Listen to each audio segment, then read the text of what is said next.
The following video will concern standards and their changes over literally centuries. You might have noticed that you can buy metal sheet or wire in gauge. You can buy things measured in millimeters or inches or fractions thereof.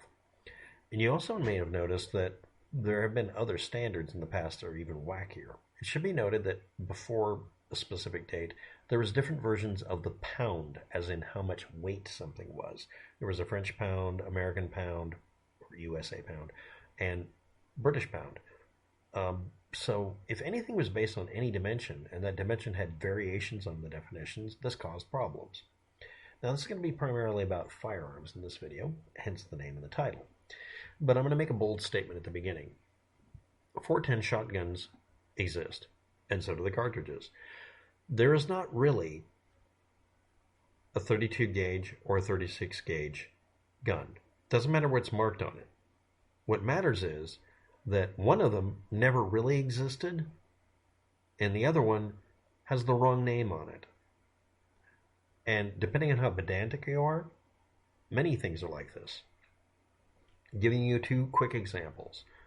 If you use gauge as a measurement, it means that you take a pound of lead, by whatever measurement that is, and the lead is whatever purity it is, and you measure out 1/12 of the mass of 1 pound. And then you convert those into round balls. Make them exactly the same size. This depends on you making it a round number of balls per pound, which means you can't have a 12.5 gauge. It's 12 gauge, 11 gauge, 10 gauge, that sort of thing. And if you're not aware of it, 12 gauge works out to almost exactly 73 caliber. It's actually set 0.729 inches, but it's so close to 73 caliber that it's okay. And in a shotgun, it doesn't have to be perfect, but those are the numbers we work with.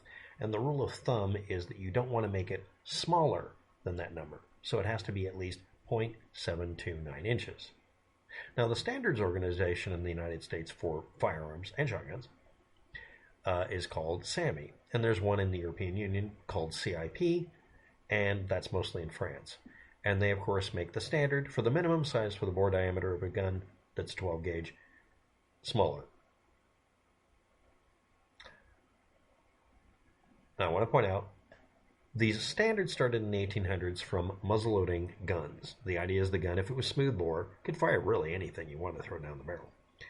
But the diameter could, in most cases, go from the muzzle to the breech end with no diameter changes, which meant there was no extra dimension. The bore was the only thing.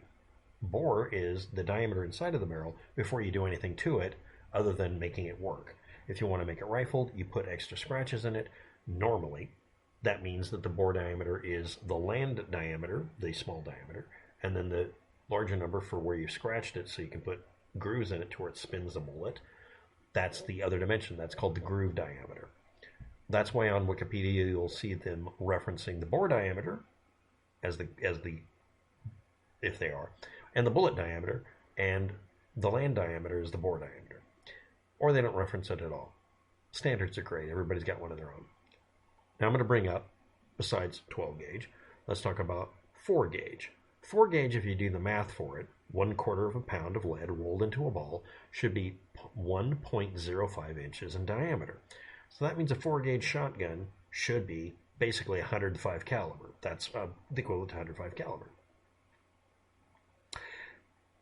And of course, someone decided that that should be the diameter of the cartridge that you put things in. Let's move on. In the 1800s, nothing had any standards to it.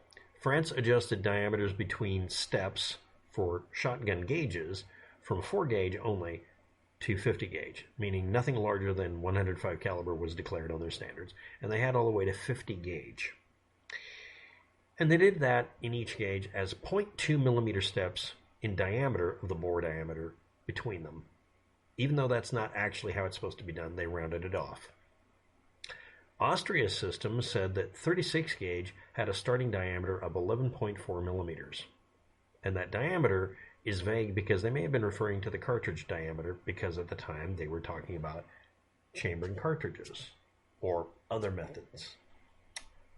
German standards made no mention of any gauge smaller than 32 gauge, so 36 gauge didn't exist. and we'll be typing in what 32 gauge refers to. But they did refer to the 410 shotgun shell because it's a 41 caliber barrel, not a gauge. No calculations to do. It's 0.41 inches, and it's a smoothbore gun, and they didn't care about the size of the cartridge at the 1800s. It was whatever you could put into it. Usually, again, it was muzzleloader based because that made it to where everything was simple. Italy's system depended on who was in the invader at the time, and is the main source for a lot of interesting dimension changes and declarations. Most agreed 410 or 41 caliber or 0.41 inches is the dividing point between serious large bores of gauge and what they would refer to as little toys that were smaller, for two reasons. One, a hunting weapon should be able to be used for self-defense. And if you're not aware of it, firing shot, only shot, you want to keep the pellet size, if it's lead, above a certain size or it won't do anything, or it won't do enough to stop an attacker. The idea isn't just to make them run away, it's to make them stop where they are, drop, get up and crawl away and run away to where the fight's taken out of them. And someone figured out, if you're not aware of it, that around number 4 buckshot is about the minimum size. It's not really what they figured out, but continue. Number 4 buckshot is about 20, 22, 24 caliber. So that would fit into the barrel without them jamming too tightly, two abreast. Anything larger than that, you'd have to make it basically a 41 caliber slug or bullet and just call it good. So if you're firing shot and you wanted to be effective on anything bigger than a pigeon, and definitively to be able to defend yourself at short range, maybe only, it had to be 41 caliber or bigger. So that was the cutoff point between man stopper, or at least man annoyer, and definitively not doing a damn thing. As you can see, however, the presence of many systems, dozens, complicated the situation in trying to get agreement between several countries and several companies. And some of the companies took advantage of this by making ammunition that wouldn't fit each other. There's a whole other video about that I could make, but I'm not going to do it because it is just annoying. Same thing was going on with bolt and nut manufacturers, just saying. So many countries decided to force a standard. And if you're not aware of it, many countries decided to homogenize them between the imperial system like Americans use with inches, with millimeters, by deciding to ignore certain sizes, but only pick the ones that match between them and make those standards. That kind of fell apart at one point, but still, you can find some of those still working that way. In 1904, the first official reference was made to 410 bore, even though it existed long before that, for various reasons, including muzzle loaders and practicality of pipe and tubing materials. This 41 caliber or 410 bore designation was made by the Royal British Proof House. They also had a listing at the time for all the other gauges that were available, commonly available, and also made reference to a separate 36 gauge as a .506 diameter bore, or 50.6 caliber, just over 50 caliber. This will come up later. Now this is again based on 36 lead balls to a pound being made round, measuring the diameter, not doing anything other than what that wording actually means. 36 gauge should mean that number, right? Let's continue. 1914, CIP met for the first time, because they're French, made an agreement on the nominal diameters for 12 gauge all the way up through 28 gauge, and acknowledged 410 as the cutoff point I was talking about. 1920, CIP now had 4, 8, 12, 16, 20, 24, 28, and 32 gauge. We'll be getting to that wordness later. But a precise 4 gauge step to 36 gauge was very tempting, and 410 was close enough. So they decided to temporarily say 410 could be called 36 gauge, even though that's absolutely wrong, because 410 gauge, or 410 41 caliber, works out to around 76 or 67 gauge. It's not even in the 50 gauge limit, which was originally thought of. The industry started using 36 gauge and 410 for the same shell by 1921, 1922, all over the place, which is not what they're supposed to do. This made everybody who's pedantic about it very angry, and I'm going to bring up a reason this shouldn't have been used for that number. 1930, the 14 gauge disappeared, and a lot of the other ones that were halfway between. 4-step incrementations were considered a very good idea. You can still find these guns, they're even still sold today or even made today, but there's not enough difference to make a difference between the different gauges, unless you do 4 steps per gauge, although that kind of disappears when you get tiny. Except for 410, all the other smaller gauges disappeared completely, and 32 and 36 gauge were ignored, or not. Remember, one of them is actually a different sizing than you might be thinking. Again, this gets confusing. 1961, CIP officialized using 410 as the only correct name and told people to stop using 36 gauge. Nobody paid attention. You can still find the cartridges called that. The French kept calling 32 gauge as well 14 millimeter, which is completely wrong, but that's based on the base diameter of the cartridge. How big the cartridge is not the same as the bore diameter of the barrel. They called 410 12 millimeter because that was the diameter of the base of the shell. They also added 36 gauge, or 36 caliber, excuse me. Yeah, we're going to get that, as 9 millimeter, which is technically correct.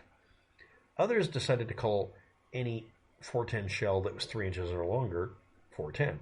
Anything shorter was 36 gauge. There's a reason for that. If it was 2.5 inch or shorter. 1969, CIP decided to add to the 410 dimension tables for the chamber and bore. They included 36 gauge as a footnote because they gave up on trying to straighten out this mess. Now, you might imagine at this point that what happened here is at one point or another, some 36 caliber gun got confused in this because that's pretty close to this range. Seems like a right incrementation. Well, again, there's an equation for it. It's based on how many balls per pound. A 36 caliber cartridge, also confusingly, sometime during this, there's no real reference to it. There's various 36 caliber cartridges existed over time that were reloaded for shot shells by people, mostly for revolvers, but also for rifles. And it was a 36 caliber cartridge, meaning the cartridge could have also just had that base diameter. Anyway, they would be called 36 gauge for a time, and sometimes were sold that way, depending on where you were. Also, the conversion between gauge and caliber was also caused by people misinterpreting translating between languages. Eastern European versus European. Now we're going to get to the numbers. If we call a 410 shotgun with a 41 caliber barrel, if we call it a 410, we already know exactly what the dimensions are, and if there's variations to it, it's because it's a shotgun. That's a 10.4 millimeter barrel. Nothing about it's any round number. But the base of the cartridge is 12 millimeter almost exactly. And sometimes people call that a 67 gauge, which is technically correct. I mean, it's not a round number of balls per pound, though, but it's pretty close. I would say it should be, 78, but it doesn't matter. It's close enough. And some boxes were still marked that way. But then again, right next to it, they put 36 gauge or 32 gauge. Here we go with that. The 32 gauge official designation is supposed to have a bore diameter of a particular type. And it's also called 14 millimeter because that's the base of the shell. Now let's read the actual numbers for that. The declared on SAMI, well not SAMI, on CIP specs, 32 gauge cartridge. The bore diameter is supposed to be 0.502 inches. And its base diameter in millimeter is 14.5. So calling it a 14 anything is dumb. That's literally right on the mark between 14 and 15 millimeter. That's not good enough. Now, what if we made a 36 gauge? What if we did calculations? Well, if you do 36 gauge and run it through the equation, you end up with 0.507 or 0.506, inches. A 32 gauge box contains cartridges for a gun that really should be called 36 gauge because a 32 gauge really is supposed to be 0.526 inches.